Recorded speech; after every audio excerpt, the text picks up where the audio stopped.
My name is John Cowlin. I'm the owner of My Grandpa's Workshop, and I'm going to talk to you today about a course that we are running in wood turning. Put simply, we will convert this block of Burmese teak into a pepper grinder. The course comprises 4 modules.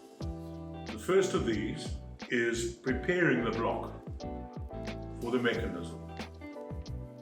So when you arrive on the course, we give you a completed blank, pre-drilled, ready for wood turning. Step number 2 is actually turning this in a woodworking lathe from a block into a beautiful product like this. 3 is probably the most time consuming, which is sandpapering your turned work and getting it smooth and polished. And the final stage is French polishing the pepper grinder in the lathe.